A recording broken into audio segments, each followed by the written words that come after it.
Muy buenas tardes, apreciados licenciados. Es un gusto darles la bienvenida a esta nuestra segunda eh, sesión de la materia Derecho de Amparo. Vamos a estar hablando en esta materia de cómo vamos a redactar un amparo. Ya vimos en la sesión pasada la parte teórica. Hoy vamos a hablar de la parte práctica, es decir, vamos a poner en este ejercicio nuestras habilidades para poder redactar.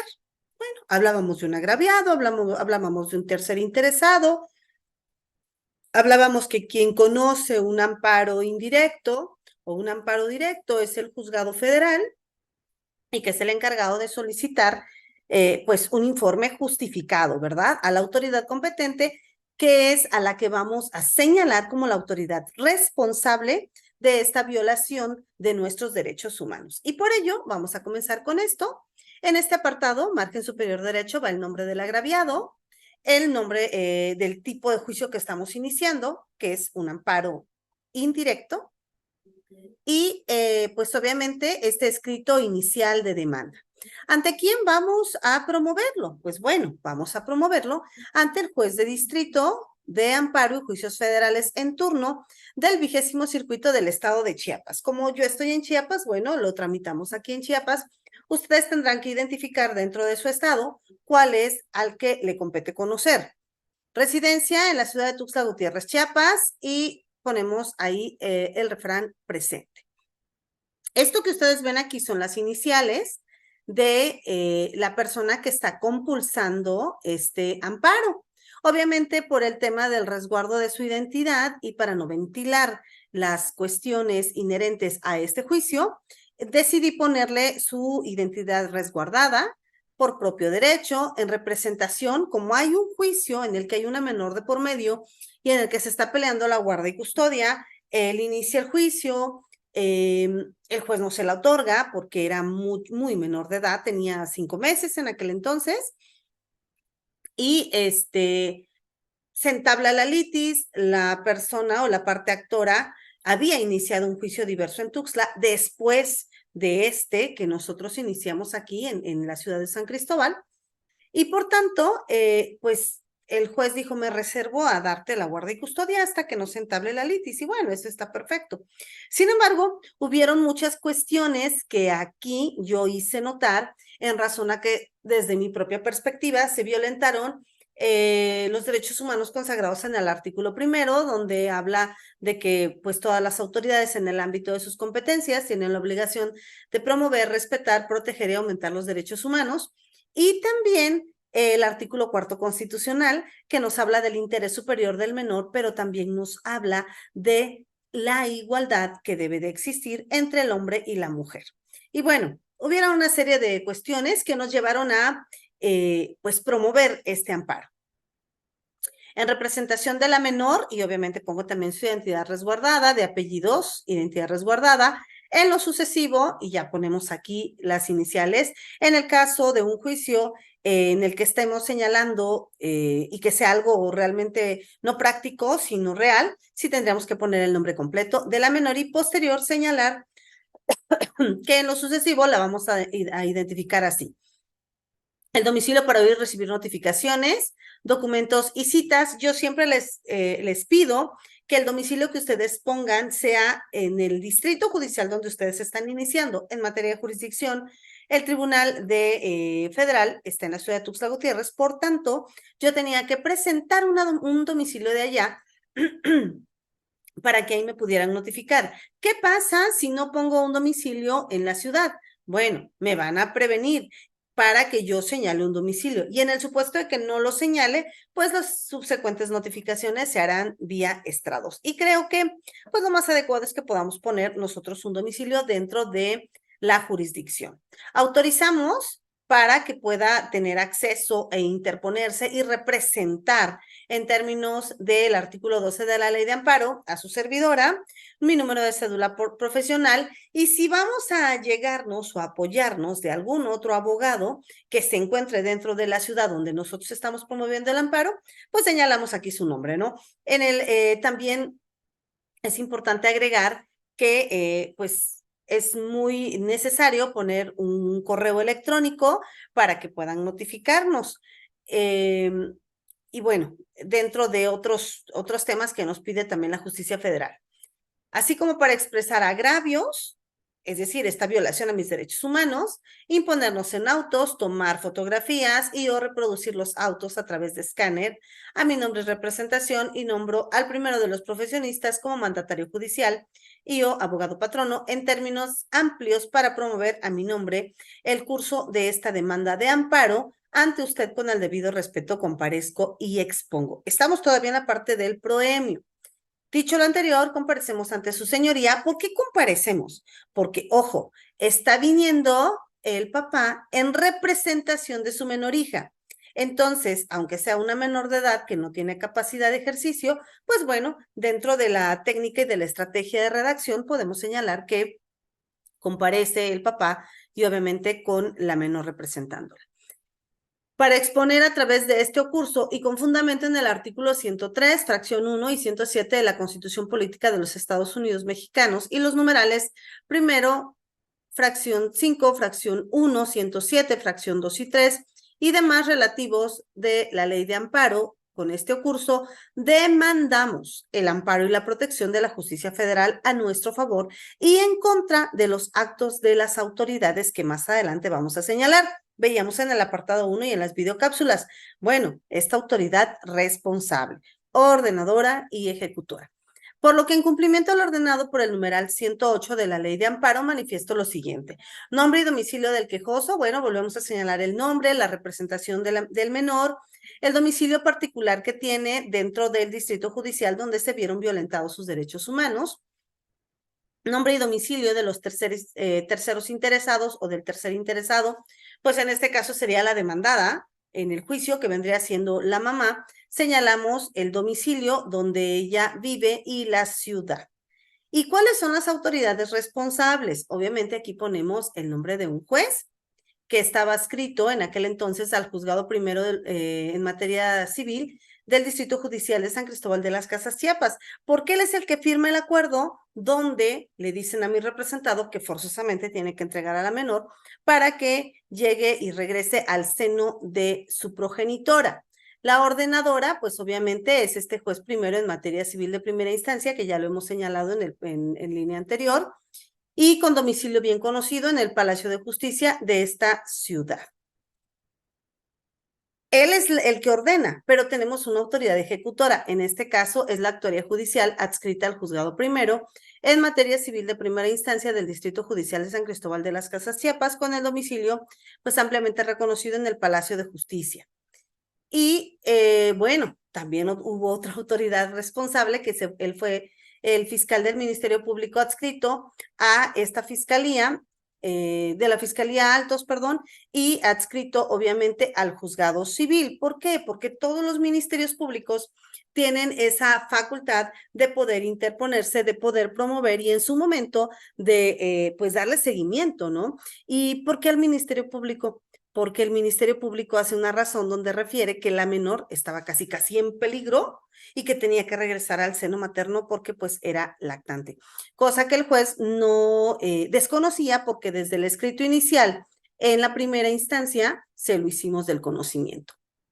El comandante regional de la Policía Especializada en Justicia Indígena, con domicilio también en el Palacio de Justicia, el comandante regional de la Policía Especializada de Distrito Altos, el comandante de la Estatal Preventiva, el dirección de la Policía y Protección Civil Municipal de la ciudad de San Cristóbal de las Casas, Chiapas. O sea, relativamente, el auto que yo combato en este amparo señalaba que en auxilio de la fuerza pública se le requiriera a la menor para que la entregara y fuera otra vez enviada al seno materno para su cuidado.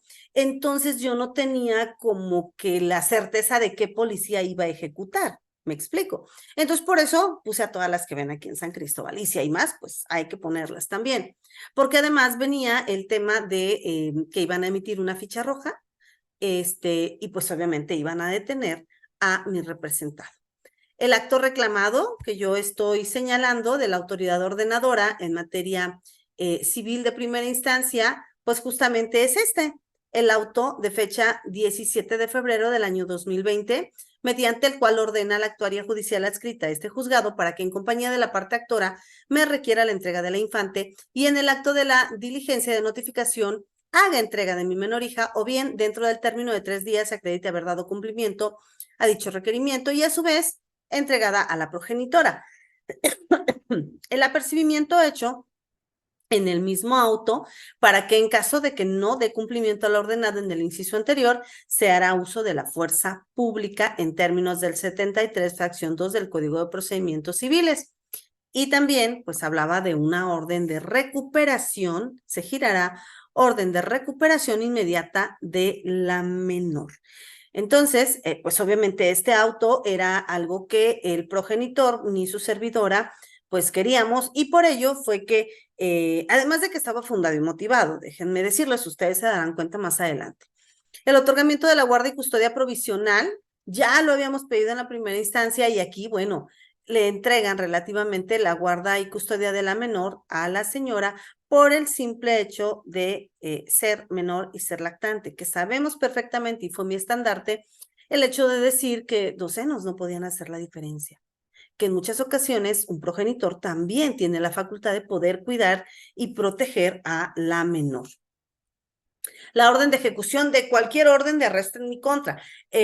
Como no teníamos la certeza, ¿verdad?, de qué más iban a promover y además de que el Ministerio Público ya tenía injerencia en el asunto, dije, bueno, no voy a pedir una orden de aprehensión. De la autoridad ordenadora, es decir, este juez de primera instancia, la posible orden de arresto en contra, esto está narrando mi cliente, por eso lo hace en primera persona, aunque lo redacté yo. La posible orden de arresto en mi contra y la posible orden de aprehensión en mi contra.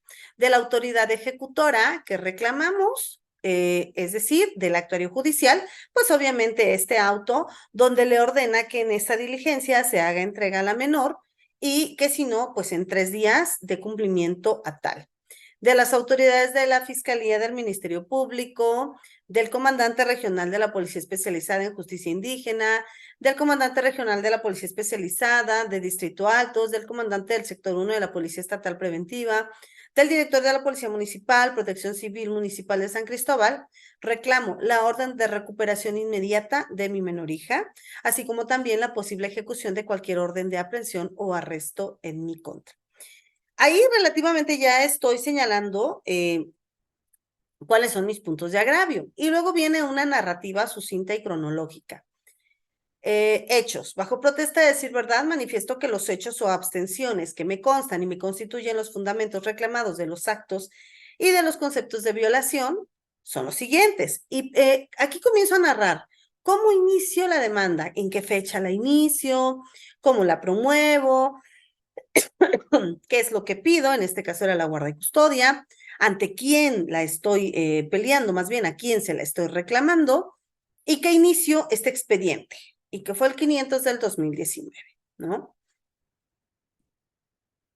Puse un número X, ¿no? La guarda y custodia provisional y posterior definitiva de la menor, y que en sentencia debidamente ejecutoriada se le otorgara de manera definitiva y posterior la guarda y custodia de la menor, toda vez que actualmente, fíjense, ya tenía 1 año, 3 meses de edad. Y cuando se inició este juicio, la menor tenía 5 meses. Entonces pudo sobrevivir en las manos de alguien que no es alguien cualquiera, que es el progenitor y que la fiscal del Ministerio Público en algún momento dijo, no, o sea, corre el riesgo hasta de morirse. Y digo, bueno, finalmente hay interpretación. Pero bueno, para eso están los amparos. Estas prestaciones fueron solicitadas debido a que la menor, a quien procree con la persona demandada, estaba en algún momento con la mamá, se la llevó, luego él dio conocimiento al DIF municipal, inicia una preliminar de consignaciones cuando se entera dónde estaba la menor, ¿para qué? Para no dejarla en estado de indefensión y hacerle notar al juez que, bueno, finalmente él estaba cumpliendo con todo lo que la ley le mandataba. En ese primer momento yo narro, ¿no? De cómo la mamá se lleva a la menor, luego empiezan a tener comunicación, él inicia un juicio de preliminar de consignación y el 31 de marzo del 2019 comienzan a tener una comunicación ya muy directa a través del WhatsApp, que yo también lo presento como prueba, de hecho, en la cual le decía lo siguiente: ya no quiero sentirme así, tú eres su papá, tú querías hijos y yo ya no puedo estando sola, siento que ya no puedo, no es que no quiera, pero pues la verdad es de que no quiero deshacerme de ella, pero tampoco quiero tenerla, ¿no? Y aquí ustedes pueden leer, voy a detenerme un poco en este punto para que ustedes vean qué es lo que la propia mamá sentía. Entonces ella no quería tener a la menor. Por eso es que el va y la trae, inicia el juicio de guarda y custodia y bueno, llegamos hasta el amparo, ¿no? Eh, Obviamente de todo esto que ocurre, de cómo mi representado va por la menor y demás, lo hago del conocimiento al Ministerio Público a través de un conocimiento de hechos y ahí agrego el número y la fecha, que obviamente este registro de atención se encuentra agregado en el expediente. Por ello, cuando la autoridad responsable tiene que rendir su informe justificado, que son temas que ya vimos la sesión anterior, pues obviamente iba a mandar todo ese legajo. Y ahí venían justamente estos mensajes. Por eso aquí digo, tal como la acreditaré con el informe justificado que se sirva a solicitar a la autoridad ordenadora.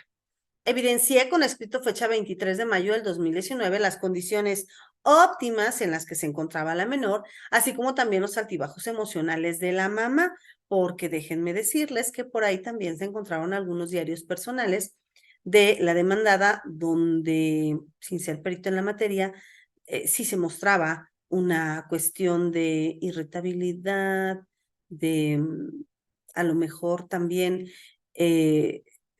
como que no una conciencia real de lo que ella estaba viviendo. Y eso podía ser un riesgo. Por ello, el tema del interés superior del menor que más adelante vamos nosotros a abordar. Voy a detenerme aquí un poco para que ustedes puedan leer con calma y cómo yo le hago el argumento al juzgado de distrito, haciéndole alusión a que mi representada venía cumpliendo tal cual, ¿no?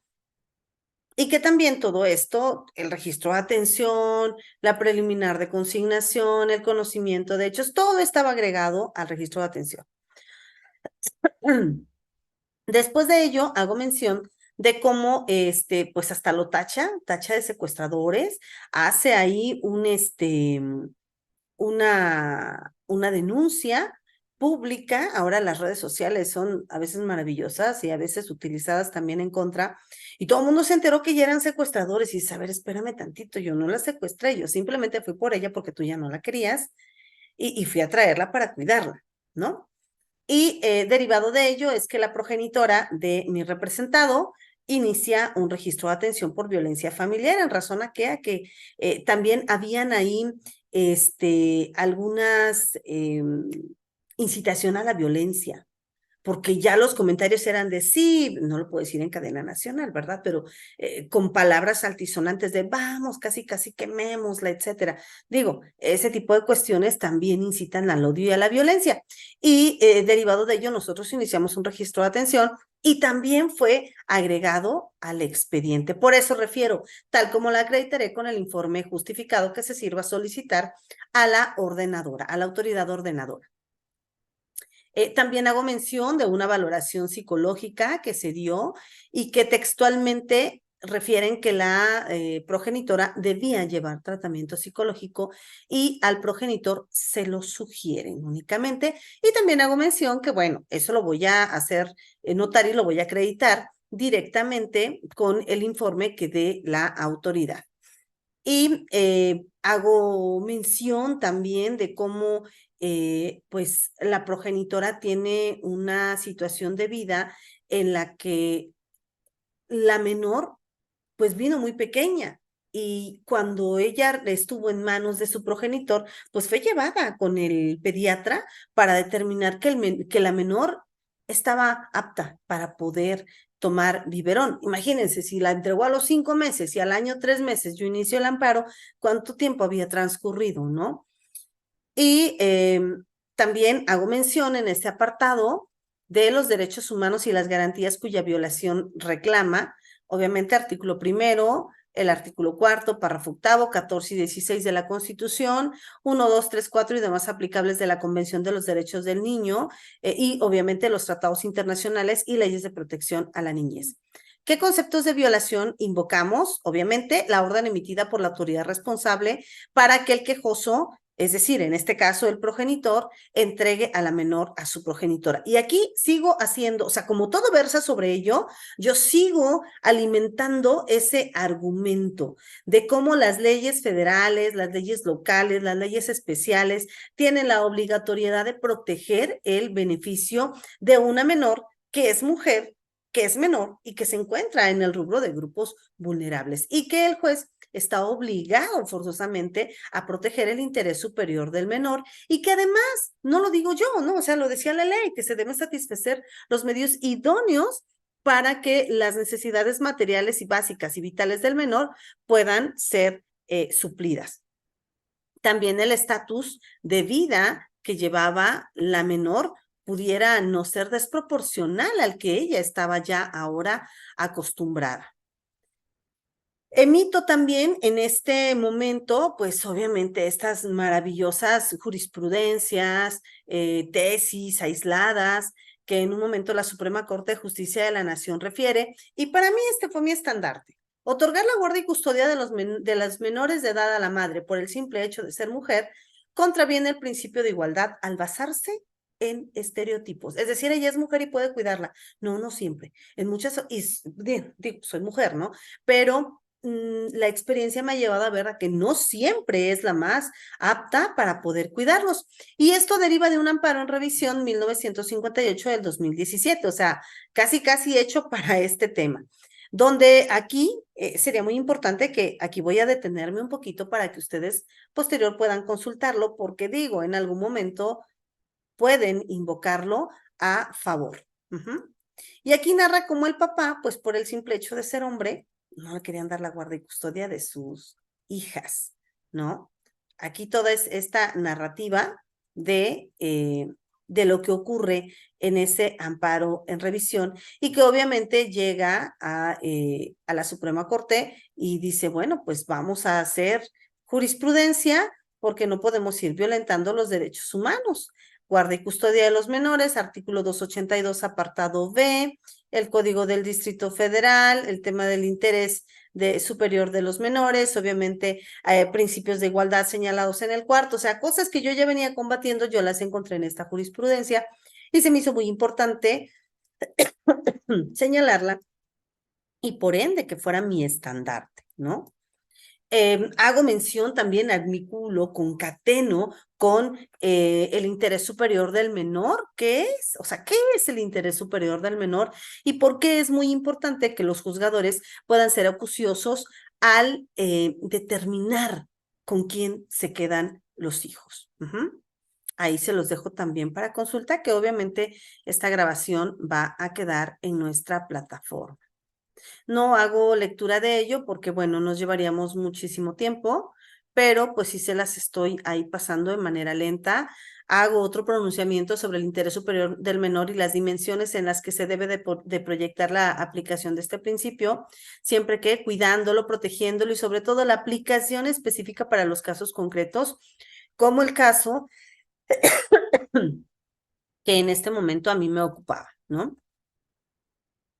Aquí sigo haciendo mención del interés superior del menor, hago otra vez mención del cuarto constitucional, de la Convención sobre los Derechos del Niño, de los tratados internacionales, de la Ley para la Protección de los Niños, Niños y Adolescentes, y bueno, también de este acto de molestia que refiere al artículo 16, 14 y 16 de nuestra Constitución. ¿Ok? Ahí tenemos otra en cuanto a su configuración como concepto jurídico indeterminado y criterios para su aplicación a casos concretos. Aquí tenemos todo el argumento. Que bueno, espero que puedan tomar ustedes nota de todo ello. Después viene, pues ya di el fundamento, ahora viene el argumento haciendo mención de que pues mandan a una entrega de un menor cuando ni siquiera existe la certeza de que existan condiciones para cuidarla, que esté apta para poder tenerla y que sobre todo la menor pues esté en un lugar seguro en todos los aspectos, desde la persona que la cuida hasta donde esté. Hago mención también que hay pequeños lapsos en los que pues la progenitora llega como que a desconectarse un poco de la realidad y que eso puede no nada más ponerla en riesgo a ella, sino también poner en riesgo a una menor. Aquí hablo de una transgresión en perjuicio de la menor y refiero nuevamente a estos artículos constitucionales, la ley de la protección de los niños, niños y adolescentes, obviamente la Convención del Niño, y le hago mención cómo estas resoluciones pueden traer una consecuencia irreparable para la menor. Y bueno, aquí también hago mención de que es obligación, lo que refiere al artículo primero constitucional, que es obligación de todas las autoridades el hecho de promover, respetar, proteger, garantizar, respetar los derechos humanos con los principios de universalidad, interdependencia, indivisibilidad y progresividad. Y cómo en algún momento, pues también él se siente discriminado, porque como eres hombre no puedes cuidarla, no puedes tenerla. Y recordemos que también el propio artículo primero habla de la no discriminación.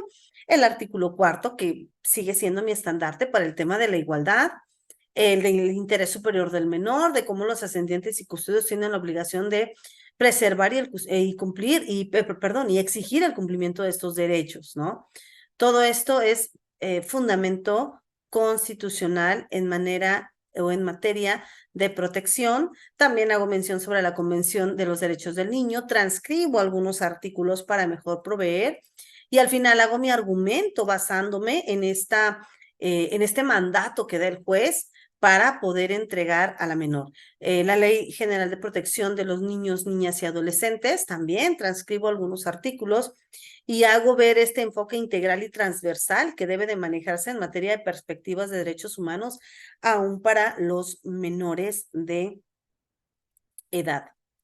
Vean, ya vamos en la página 24, o sea, fueron 34 del amparo. ¿Por qué? Porque pues hay que fundamentar y transcribir en muchas ocasiones lo que el artículo refiere, lo que la ley refiere, para darle luz a nuestro juzgador, que obviamente se va a encargar de estudiar y de leer todos y cada uno de estos puntos. Hay alguna narrativa concreta, refiero cómo también debe de haber igualdad y que si la Constitución lo marca, que es nuestra columna vertebral jurídica, bueno, las leyes secundarias también tienen esta obligatoriedad. Y pues obviamente esta orden de arresto en contra de el progenitor, porque en un momento dado pueden, si la quitan de los brazos del papá y el papá es detenido, bueno, entonces la menor vendría cayendo en manos de una persona que ha dicho de su propia narrativa en diarios, señalaba, constantemente sueño demasiadas formas de hacerle daño, siempre me veo hiriéndola y no quiero lastimarla. Cada vez que la abrazo veo pequeños flashes en mi cabeza de mí dañándola y tengo miedo porque son pequeños momentos en los que mi cerebro se desconecta y me temo lo peor. En otro apartado dice que tiene una amiga imaginaria, pero que cuando la menor nace, su amiga imaginaria se va y retoma las ideas de suicidio. Entonces, ¿está apta? ¿Por qué el juez, sin tener un estudio psicológico como tal, donde determine que podía cuidarla, dice que se la entregue? Hago mención también que a criterio propio el tema de del auxilio de la fuerza pública, de emitir una ficha roja para la menor, se me hace un tanto agresiva y dañina, porque bueno, tiene también la multa. ¿Por qué no agotar los días multa e irse directamente al auxilio de la fuerza pública? Qué bueno que no se fue a la orden de cateo, ¿verdad? O hasta el arresto por 36 horas, pero el juzgador puede en su momento de diseñar cuál es la que más adecua. Hago mención de toda esta cuestión psicológica y pido la suspensión provisional, que es una figura que también nosotros hablábamos en la sesión anterior y que ha sido materia de las cápsulas informativas. ¿Qué pido? Según el 122, 123 y 124 de la Ley de Amparo, pues la suspensión provisional y posterior a ello definitiva, para que no se ejecute lo que refiere el auto de fecha 17 de febrero del año 2020, que es lo que finalmente está lacerando los derechos humanos de este señor. Y Referente a la guarda y custodia que peticiona el accionante, este juzgado se reserva de otorgar provisionalmente hasta en tanto que no se entable la litis. Esto es lo que nos dijo el juez primario. Y entonces, ¿por qué? Cuando ella lo inicia, le dan la guarda y custodia. Buen tema, ¿verdad? Buen debate. Sigo haciendo mención del uso de la fuerza, de la orden de ejecución y, bueno, en caso de ser cierto el acto reclamado, ¿se acuerdan que decíamos también en la sesión anterior? Cuando la autoridad responsable, ya sea ejecutora u ordenadora, tienen que hacer su informe, pues tienen que sustentar si este acto está ahora sí que fundamentado legalmente y en base a qué es que tomó esa decisión.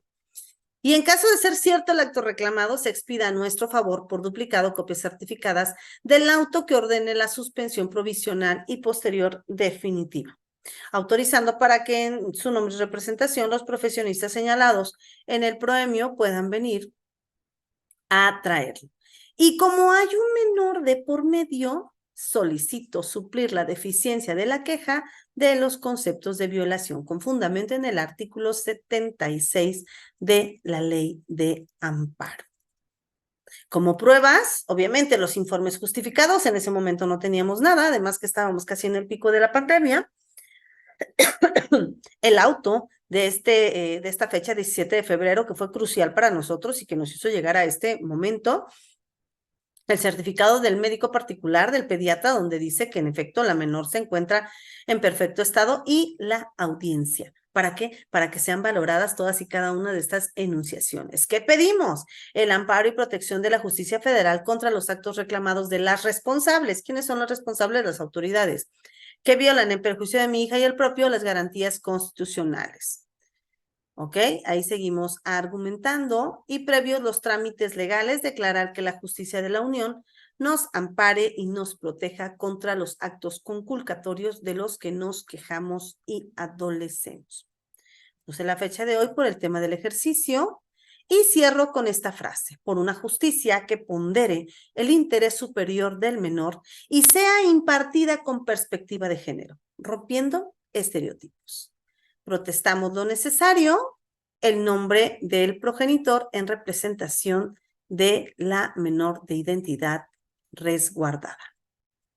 En espera de que este material sea de mucho uso y de apoyo para ustedes, me despido, no sin antes agradecerles como siempre su compañía.